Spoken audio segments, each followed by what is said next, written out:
Okay, we are in Yaakov. Please subscribe to the channel, give it a thumbs up, hit the notations, and that way you'll get announcements about what I'm doing. And if I can get to 1,000 people, and you can be one of those 1,000, then you can allow me to get paid for this channel. Thank you. Okay. I got 2 extra people because I said that. 2 people signed up, so I'm hoping that. And so now it's 102. So I just need 898 more. That's it. That's it. Okay. We are, like I said, in Gemara Shabbos and Yaakov, and it starts. Well, you don't have it. I'm going to give you the introduction. This is Yativ Rav Yonatan ben Achinai Rav Yonatan ben Ravi Elazar, and that's the 2 characters we have. Rav Yonatan, the son of Achinai, and Rav Yonatan ben Ravi Elazar. And what happened? Hadur Yatveik Mebayalahu. So again, they sat and pondered the following. Haiditzan.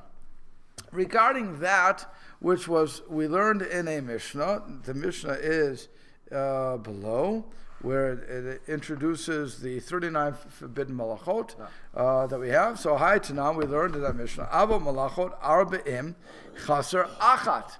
That there are 40 malachot, 40 types, 40 categories of work that are forbidden on Shabbat, minus 1. That's how the Gemara puts it. That's how the Mishnah puts it. It doesn't say there are 39 malachot. It says 40 minus 1. Makos says it also, doesn't it?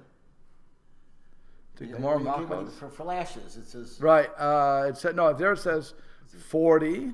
It says, I'm sorry, it says 40 lashes, but it says until the 40th, so that's how we learn 39. But it's, I believe that's how it works. Right, but it's the same sort of concept. But here we're saying 40, the truth is I forget in lashes, but I remember something like that, but I forget what the actual language is. So it's, but here we're saying clearly it's 40 malachot. Again, there's 40 categories of forbidden things to do, minus 1, which is really 39. So keneged me, to what do they correspond? So Amalahu Rabbi Chanina Bar Chama said to his colleague, keneged avodot hamishkan, they correspond to the labors of the Mishkan, the 39 activities necessary for the construction of the tabernacle. So Rashi explains 39 separate acts were necessary for the construction of the Mishkan and the preparation of its components. That these acts are forms of work prohibited on the Shabbat is indicated by the Torah's juxtaposition in the beginning of Exodus, of the prohibition of Exodus chapter 35, on the prohibition to do work on the Sabbath, with the section concerning the construction of the Mishkan. So it says you should build a Mishkan, and then it says, but you shouldn't do it on Shabbat. Yeah. So what's the connection? Because you would have thought that since the karbonos are done, since the sacrifices are done in the Mishkan, and we can make fire for those sacrifices in the Mishkan, so you would think that since the Mishkan, we're breaking laws of Shabbat anyway, so we should also break the law on Shabbat and build on Shabbat. So no, the Torah tells us, even though you're building it, you need to start, you can't build this on Shabbos. So from there we learn that the 39 prohibitions have to do specifically with the building of the Mishkan. Okay. Again, they were there before that. They're already there because the Mishkan wasn't given until after the Saturday brought anyway. So and after the 10 Commandments, but so we always knew what they were. But now they're tied into the Mishkan. Okay. Do they talk about the minus 1? Yes, they will. We're going to do that. So Amalei Rav Yonatan Ravi Elazar. Rav Yonatan, the son of Ravi Elazar, said to them, Kach Amar Ravi Shimon Ravi Yossi ben Lakonia.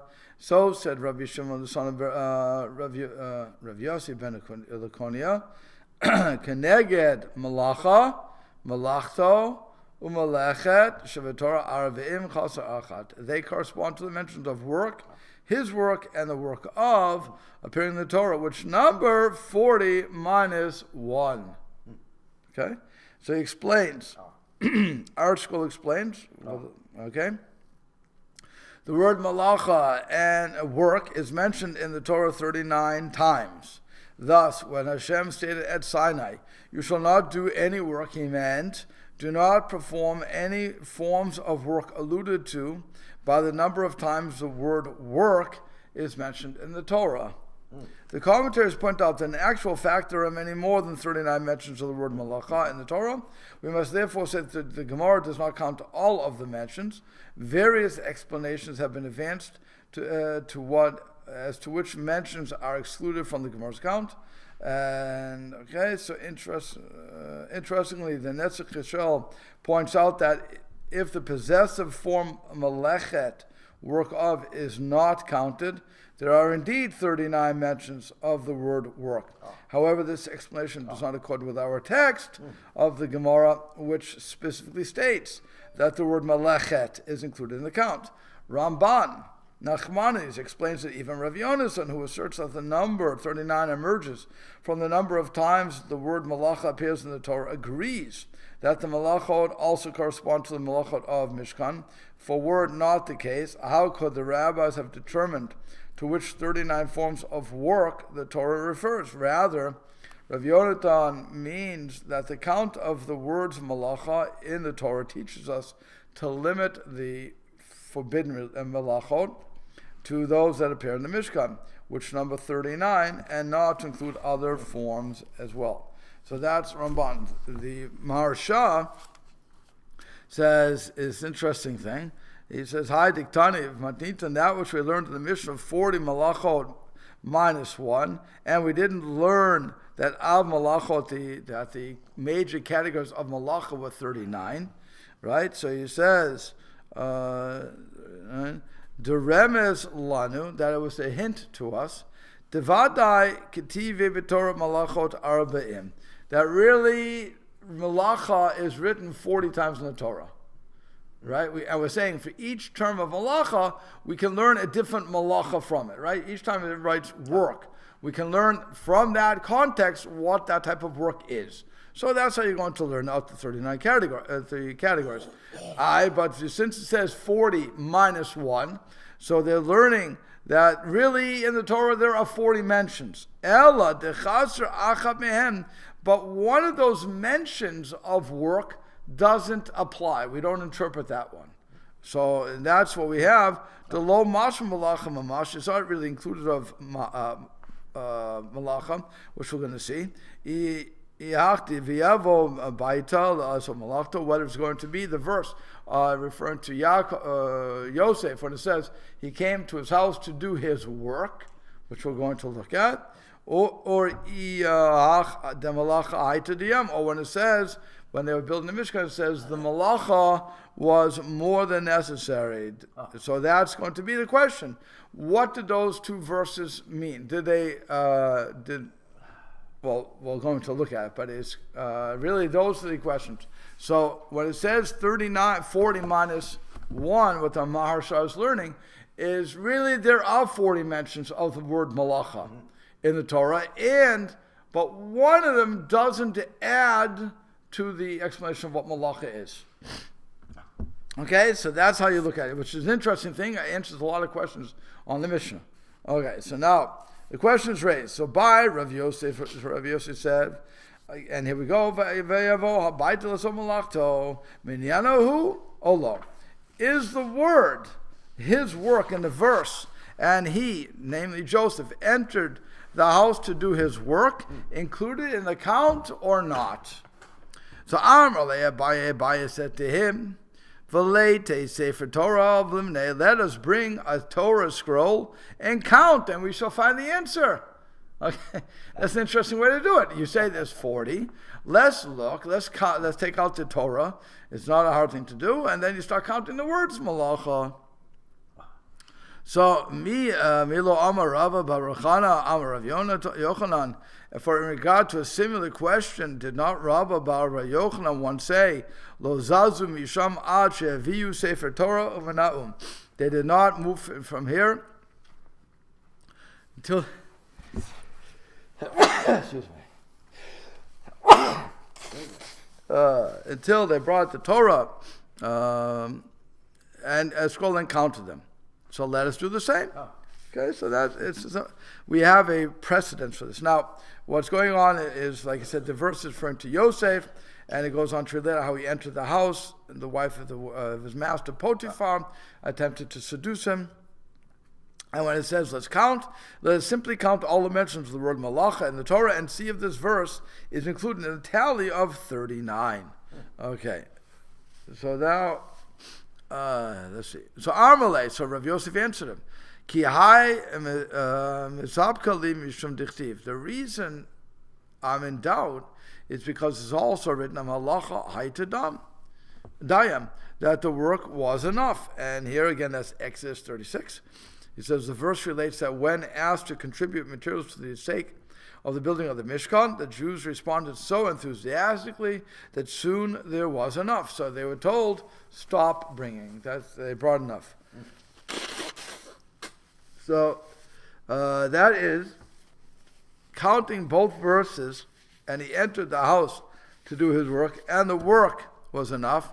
There are, in fact, 40 mentions of the word work in the Torah. So the question thus is, Minyanahu, is the word work in the sense, and the work was enough, understood to mean actual work? If so, it's included in the count. V'hai kamandi amalas tzarachav nichnas. And the word work in the verse, and he entered the house to do his work, would then not be included in the count, because this verse would be expounded in accordance with the view of the one who says that it was to perform his needs, as Rashi explains, to cohabit with the wife of Potiphar that Yosef entered. Okay, there is an opinion. The Gemara in Sota explains, cites an opinion which interprets the verse to mean that Yosef initially entered the house intending to sin with Potiphar's wife, do his quote-unquote work, but that he overcame his desire at the last moment. Okay, so that is one way to look at that verse. That's actually how most people look at that verse. He came in to do his work. And there was Yosef, it was a holiday that day, everybody had gone. Potiphar's wife remained behind. Yosef came into the house. He figured nobody's home. She's constantly bothering me to lie with her, to have relations with her. She's a beautiful woman. This is the day. And then what happens is he's about to do it, and he sees in his mind, he sees a picture of his father. And that's what stops him from doing it. Okay. So, or that would be one way of doing it. Oh, Dilma, or perhaps the word work in this verse, Vayavo habaita alaso malachto minyanuhu, that he entered his house to do work, is included in the count because it refers to Joseph's actual work, his household chores. And when it comes to the verse that the work was enough, it's not included in the count, for it simply means dishalim le avidita, that the task of bringing donations to the tabernacle was completed, and the Gemara says, Teiku. We're not sure. It's a good question. Ashkel says, a task is sometimes referred to as work. The verse means that the task that the Jews had undertaken to bring donations to the Mishkan was sufficient to supply it with all its needs. The verse does not refer to actual work, however. Thus, it is not included in the count of the 39. Thus, Rav Yosef answered that bringing a Torah scroll would be of no use, as his uncertainty was based on how to understand the verses. So we can go count all you want, but these are my questions. I have two verses out there. If they're equaling 40 altogether, I know what the count is, but now the question is, which one of them isn't included? Okay? It's but like I said, what you learn from this whole thing is that the Mishna, at least according to the Marsha, was very carefully worded, and to tell you a lot of things about what's going on, that these terms are 40 in nature. They're 40. You're going to learn something from 40 of them, minus one. Only one is extra. And so, again, if you, according to the one over here, there's various other ones, many more than 39 mentions, so you'd have to figure out what all of them would be inclusive of. I'm only a little bit confused. It's just a question. So when the Torah is talking about building of the Mishkan, and we get and we get a description of the 39 types of work that were performed. So, in other words, within that block, within that description of building the Mishkan, there's not the word malacha is not actually mentioned 39 times. Is that correct? But it's giving us this description of what was done, and we're getting the 39 from that. But they're counting the number of times the word malacha appears as a separate issue throughout the entire Torah to see. Correct. Huh. That's what they're doing, right? Okay. But it's like I said, it's an interesting approach as to how it's working. Oh, because the statement that follows says follows the description immediately says you shall do no manner of work on Shabbat. Correct. So malacha. So how many times does malacha appear, and what does it mean? And what does malacha mean? Okay. So that's what you're trying to figure out. What does malacha mean? It's because we have avoda, which is work. You have malacha, which is work. You have Isaac, which is work. Yeah. So you have a couple of different words that mean work. So now, what exactly am I talking about? What is malacha versus as opposed to avoda? So then you look throughout the entire Torah and see every time it occurs, what are they talking about? Correct. Okay. But what now? And the other part of that is, how do we know it has to do with the Mishkan? Because of the connection to the Mishkan it says you can't build it on Shabbos. So obviously, this malacha has to do with the Mishkan. That's how they're connecting it to the Mishkan. But as I was asked in Shabbos, the laws of Shabbos didn't come when we got the Mishkan. It came at Sinai. So that means we already told you can't do malacha on Sinai, okay? And as the year progressed, because we built up the Mishkan, we would see how those types of work are used in the Mishkan, but nonetheless, it was preceding the Mishkan, okay? Now, according to the opinion, I'm going to go even further. According to the opinion, it says that the Mishkan was always supposed to be there. In other words, it was not a repair for the instance of the golden calf. Rather, it was always part of the original plan to have the Mishkan. So it would make sense that those 39 malachot were given before and have to do directly with the Mishkan. So the idea of the Mishkan would have been preceding everything else, and that's it. So according to that opinion, it's good. According to the second opinion, it says no, the Mishkan was only as a result of us making the golden calf. Okay? So it was not part of the original plan. So that says the types of work were already determined. And when it came to the Mishkan, we're just giving the general thing of you can't build it, even though you're going to be breaking Shabbos, even though the Kohanim were breaking and the Leviim were breaking Shabbos in the Mishkan itself. So you can't break Shabbos in order to build it. Okay? It would be like, it's like you're building a house, right? So I'm going to live in the house 24/7, but it doesn't mean I can build it on Shabbos or the Yom Tov. I can't build it. I'm going to spend Shabbos there. No, you can't break it in order to, even though you're going to be there, to use it on Shabbos for whatever, but you can't break it. So it would be the same. So that's why we can't do many things. Okay, you can't say, because I'm going to do something else, therefore I could do it here. No. So that's what they're bringing up. But it's, like I said, as far as the 39, 40 minus 1 is because they were trying to give us an information. So now we go to page, where's the piece of paper I have? Oh, here it is. Okay, now we go to page 50B1. 50B1 at the bottom. Right. So here we go. Ameimar u'mazutra v'Rav Ashi haviyadvu. Ameimar u'mazutra and Rav Ashi were sitting together one Shabbat. Okay. I to the Kamehu, but Barda, and they brought before them Barda. Now, interesting enough, Rashi says about Barda is l'chotz panav, to wash the face. So apparently there's something that will wash your face. I'm not sure why they can't translate Barda, but they don't translate Barda. They leave it to Rashi. They don't even translate it in their notes. So it's an interesting concept like that. nonetheless, it's something that you would wash your face or your body with some sort of ointment. It's an Aramaic word. Huh? Yeah, I guess so. Yeah. So, Meima v'Rav Ashi mashu ba mashu mazutra lo masha.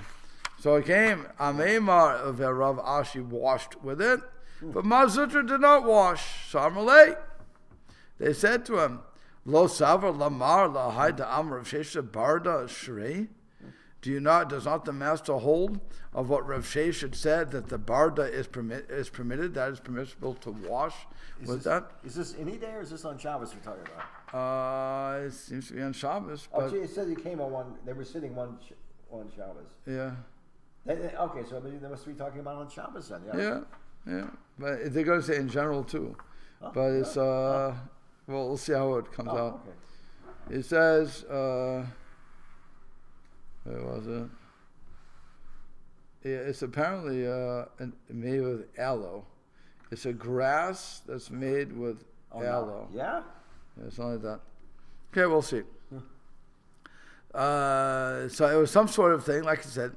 So they asked him that, you don't hold that it's permitted? Yeah. So Amalahu Rav Mordechai, so Rav Mordechai, who was also present, said to them, Bar mine demar defil b'chol nami lo svirle.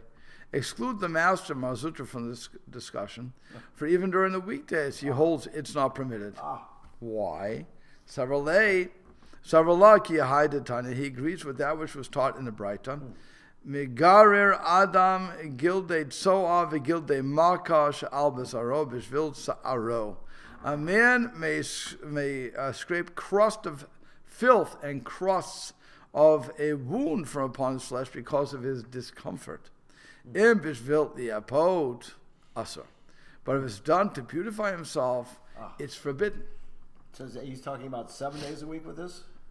Yes, 7 days a week. And why? He says, because of the verse, a man shall not wear a feminine garment. Okay, so that's doing what a woman would do to beautify themselves, not just to clean yourself. Correct, which is construed by the rabbis as a prohibition for a man not to groom himself as does a woman. Interesting. So this was a big thing in the old days. See, today everybody is a woman.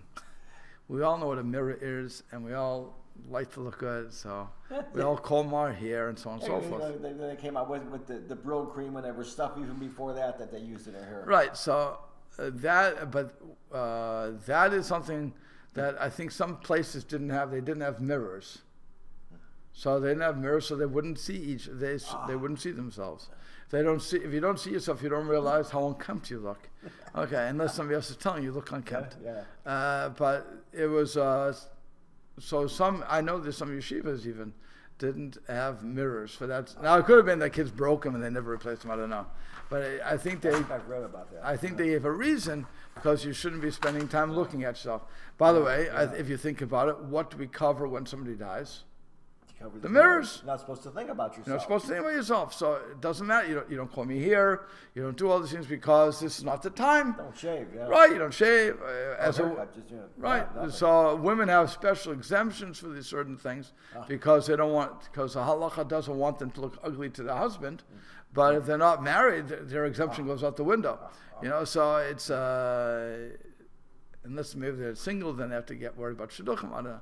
But I'm just saying, in general, we're saying that it's for a woman to care about her beauty more than the man. So he was saying that Mar Zutra held that you never can do if you're doing it because you're dirty and achinami, you have to wash yourself. You can't be slovenly. You can't do that because that's a desecration to Hashem's name too. But if it's just to make myself look beautiful or to make my skin feel soft, so then you don't do that. That's how he held. So Rav Mordechai said, don't ask him why he's not using barda today, Shabbos. Nothing to do with today. It has to do with a weekday. He wouldn't do it on a weekday. Okay. Interesting. So now the question is, so how did they get away with it? So V'inhu kaman savruha, and they, Amim Rav Ashi, who did use this barda, who they all by? Ki Tanya, they hold in accordance with that which was taught in the Braita, Rochetz Adam Panav Yadav V'ragla V'chol Yom B'shvil Kono that a man should wash his face, his hands, and his feet every day in honor of the Creator. Mishum Shenamar, for it says, Kol Pa'al Hashem L'ma'anehu, because it says, all Hashem has wrought for his own sake. So he says, for his glory, keeping clean brings honor to Hashem, for man was created in Hashem's image. Additionally, one who sees a handsome creature is bidden to bless Hashem. So therefore, that's what a Maimar and Rav Ashi would hold, that we have this mission that says you should wash, a bright, that says we have to wash daily, and so therefore we have to do it. You have to look good. I got a question now. Okay, so because it's face, hands, and feet. So question, if it was warm weather most of the time, did people typically wear sandals and not a complete shoe covering your foot entirely? Because when I think about this, so Arabs or Muslims wash their feet before they pray. Is that kind of a throwback to the days when I guess everybody was wearing sandals and your feet would be dirty? I think it's more of a throwback to the Torah commanding that Aaron and the Kohanim wash their hands, feet, and that was hands and feet. Hands and feet. Okay, so they probably wearing sandals. It could have been. It could have been something that simple, or it could have been just a spiritual type of washing. Or they had to take their shoes off to go into. Right. Aha. Yeah. So when you say, I'm very reticent about giving reasons for why we do what we do. But it gets to be dangerous. It becomes a sociological question. No, so I mean, in other words, we don't have a specific explanation beyond just the basic concept. Okay, all right. Like I said, I think it comes from. Acceptable. I think it comes from. I think we're all imitating the Kohanim. Because they were the ones who were in service to God. So since they have to wash their hands and their feet, and it makes sense to wash your face too, but it's that's not from the Torah. That would be just common sense. But I mean, the custom then has got to be where Islam has picked it up from. Again, it could just be common sense after all, because you want to. As far as the feet, I don't know. But when it comes to the hands, certainly when we wash our hands in the morning, that's because of the Kohanim. Washing our face is because Panim Chadasha, we're new face. It's a new face. So it's again a show of respect to Hashem that we're doing that. So that's why I say today, where most people take showers, we're very fastidious. So most people take showers or baths or something on a fairly regular basis. Again, it's so it used to before indoor plumbing. Oh, okay. But I'm saying today, a tub someplace. Today now it's so accessible. Right. Today, I think that most people have trained their children to wash. I'm wondering, when indoor plumbing went in, and of course, then you got the old style bathtub with the feet on the bottom and so forth.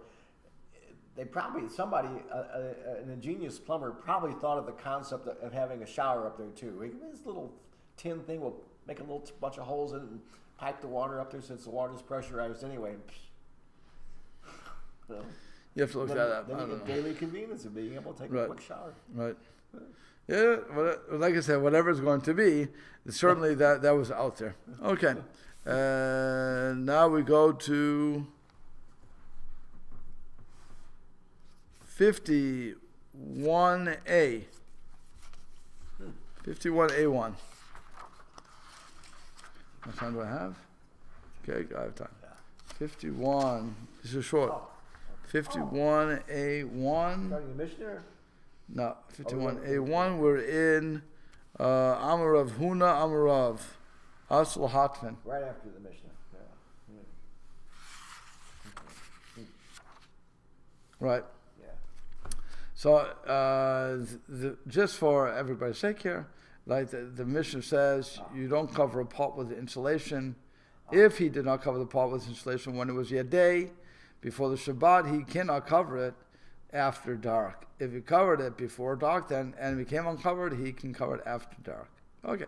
So now it says, Amar Rav Yehuda Amar Shmuel. Is that where I am? Wait. Asur. Oh, wait. Oh, it's further discussion on this topic. Yeah, that's where it is. Okay? Yeah. So it's Amar Rav Huna, Amar Rav, or some people say Amar Rebbe. So it depends on who it is. Okay? Asul Hatmin Eretzone. It is forbidden to insulate cold food on the Shabbat. If I have cold food, I can't put insulation to warm it up. Or even to keep it cold. Whatever. Some you're trying to make it warm. That's what you're trying to do. You're covering it to make it warm. But Tanya, but we learned in the Mishnah, Rebbe hit the hatmin eretzonen.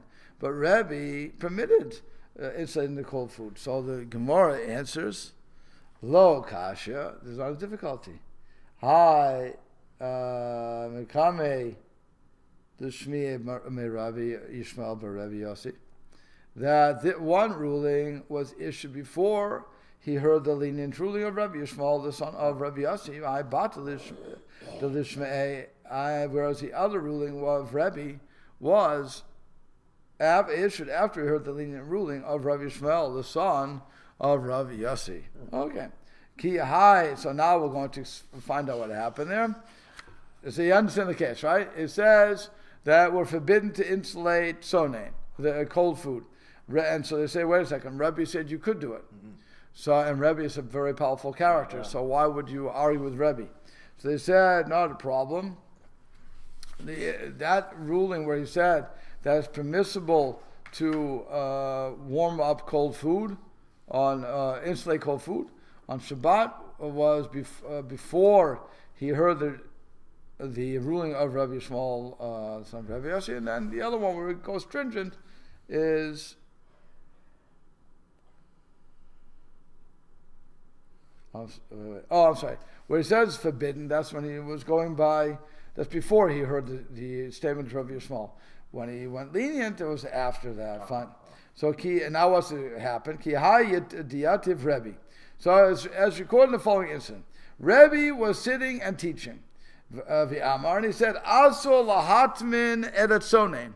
It is forbidden to insulate cold food on the Shabbat. Amar lefanav. Rabbi Yishmael bar Rabbi Yossi. So Rabbi Yishmael, the son of Rabbi Yossi, said before him, he says, "Abehitir lahatmin eretzonen." Father permitted me to permitted one to insulate cold food on the Shabbat. So Amar Kavar Hora Zaken. Upon hearing this, Rebbe declared, the elder Rabbi Yossi has already ruled otherwise in the matter, and I bow to his opinion. Can you imagine that? Here you have Rebbe, who is told, they ask him a halachic shaila, and he comes out with his decision. And somebody says, wait a second, Daddy allowed me to do it. Once Daddy allows you to do it, I'm going to change my decision.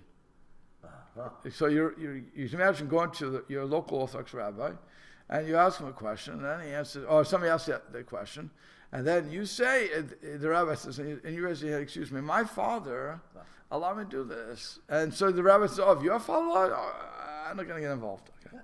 So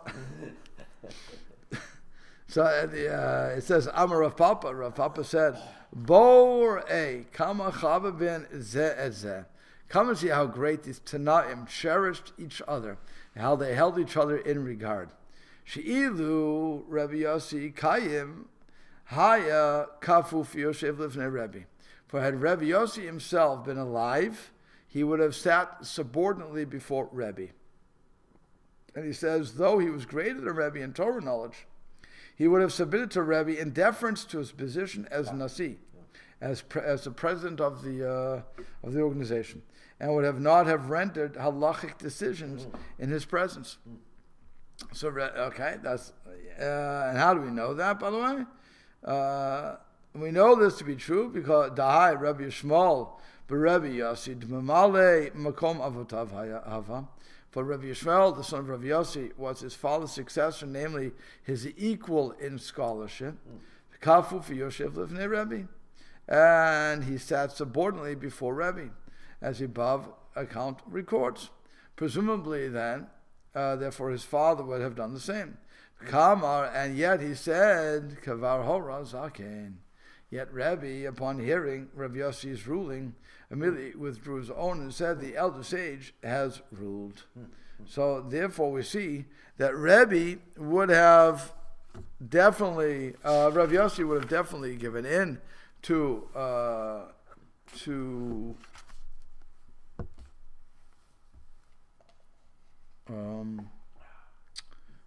Yossi would have given to Rebbe, and Rebbe gave in to Rav Yossi. So it's just showing the tremendous respect. Now this you see actually in, I remember a tshuva from Rav Moshe Feinstein. He's arguing with Rav Henkin and about the need of a get. The question is, if a non-Orthodox rabbi, mostly they were dealing with reform, but it could be conservative, in their marriage ceremonies, so regardless of if the guy is Shomer Shabbat or not, okay, let's understand this, according to Rav Moshe, their marriages are worthless. Because they don't have proper witnesses, and they themselves, even if they're Shomer Shabbat, even if they keep the Sabbath, because they hold by the conservative of reform philosophies. They are what we call a mumah, a person who is a mumah is a rejecting of Torah. What do they call that? Apostate. Apostate by choice. They're not by choice. They're doing dafka. They know better and they're doing it the other way. Okay. So that was, in other words, what happened what was happening in the 50s was many of the Orthodox people who were trained in the Orthodox yeshivot, they wanted to make. For whatever reasons, I won't condemn them. For whatever reasons, they ended up going to the conservative movement. Okay, whether they were trying to maintain Judaism, each one of them has their own claim as to why they were there. But the question came, so can we count them as witnesses? Can we count them? Blah, blah, blah. All these things. And Rav Moshe said, no. If they went there either for the money, because conservatives pay much more than Orthodox, even to this very day, but certainly then, and you could make a living. So he said, if they're going for that or any other reason, they're a mumah because they know better. They shouldn't be there, and that's the end of it. He wasn't talking about the person who was never trained in yeshiva. In other words, he couldn't say the same thing about today, the rabbis of today. He would not have said the same thing. Who got the education all the way through the conservative way. Yeah. So he would. I don't think he would. Yes. Right. I don't think he or HUC. Sorry. Yeah, not HUC. But they would have. I can see that going viral. HOC. But I don't think the Rav Moshe would have said it there because he would have said Tinik Shnishba. They weren't trained anyways from the beginning correctly. So you can't hold them to that status of mumla achas. Even mumla te'avon you couldn't say. You would have, which is by choice. I have a mumla te'avon is, I'll give you, that's how they explain it. Mumla te'avon, the apostate by choice, is a guy who has kosher in front of him and he'll have treif in front of him. He'll always take the kosher. He has a choice. So I'll take kosher. If I don't, if there's no choice, but also when I don't have it kosher in front of me, I'll have the non-kosher either way. But because I'm hungry. The mumla hachis is I have kosher and I have treif. I eat the treif every time. That's the mumla hachis. Okay. So again, I'm not going to say that he would condemn them that way. But in the 1950s, it was people who were coming from the conservative, from the Orthodox movement, going to the conservative. So that's why we call them a mumlahachis, and therefore could not count them as their testimony was worthless. Okay, so and reform was reform. Reform was all the way through worthless as far as their testimony and how they did their cases. So now what happens is, if I take that, now according to Rav Moshe, I can nullify all of their marriages. Why was that important? The only reason he did that was because they would get divorced, and then they want to get remarried, and now I have these kids who are mamzerim. Because if you hold it they were married, they need a get. They never got a get. Nobody told them to get a get, or if they did, they didn't care about the get, so they didn't get a Jewish divorce. So if you don't get a Jewish divorce, now you get remarried, or you married somebody else. Now you're committing adultery. So once you commit adultery, that's how you make a mamzer. So Rav Moshe bent over backwards to show why they weren't mamzerim. It was really to their benefit that we threw out the wedding. Okay, fine. So that's what he did. So he showed piece after piece after piece why really they don't even need a get. They didn't even need a get because there was never a marriage to begin with. Rav Henkin held on the other side. Rav Henkin held the Torah only says when a man takes a woman, period. So he held by civil marriage. So if they get married civilly, it's done. Wow. So you're married, now you need a get. If you don't have a get, the kids are mamzerim, leave me alone. Wow. I don't care. So if I hold by civil, clearly I hold by Reform Conservative. Because they're the same. There's no worse than civil. There's only better than civil at that point. Okay. So, so his whole tshuva, Rav Moshe is going through, showing why these marriages are not good, don't need to get. In the very end of his tshuva, at the end of his response, he says, but because of my colleague who holds they do, so therefore I would say that if best case scenario, they should be given a get, you should try to get them to give a get. If not, okay, so we can rely upon this. But you see now he bent over to his colleague. Even though he wrote, it's a long response of why it's absolutely false. There's no marriage here. But from Jewish sources, no marriage. But because Rev Henkin held it was, in deference to him. According to Rev Henkin, who would give that get? They would have to go to a Jewish court. They would have to go to a Jewish court, right. Yeah. They would have to go to the Beit Din and they would have to... because they're saying on the basis of the civil marriage, therefore... Get married, so now I need a get. Interesting. So but again, Rev Moshe said absolutely not. And then because of Rev Henkin, he backed off in the end. Wow. And he said, really, you should give a get. If you can get them to give a get, they should give a get. If you can get them to. Otherwise, don't worry about it. Nishkafelech. And that was what would you say? Bidi Yavin. If they already got remarried, then it's just simply an annulment. They never happened in the first place. Right, never happened. Blockably. So that's how you would get that. Okay. The only thing is you're getting the kids out of being mamzerim. That's all he was doing, by the way. Yeah. He wasn't. There's something that's probably the most misunderstood part of that about that tshuva. Yeah. He wasn't coming to denigrate the other movements. That wasn't really his thing. I mean, he will when he wants to, but it wasn't really. That wasn't his point. He was a halachic guy. So he was saying that when it comes to the world of marriage and the world of halacha, they don't fit. They don't make the cut. So as a result, whatever they do is worthless. And therefore, it's good because now the kids aren't mamzerim. Yeah. If on the other hand, if the people never got divorced and they only would have kept the kids, so the kids are good anyway. There's no question about the kids, and there wouldn't be any question. It was only the question only came up. I didn't get a divorce, and now I had kids. So now what happens? Are they mamzerim or not? Really, that's what happened. Okay, well, I'll stop there. Okay.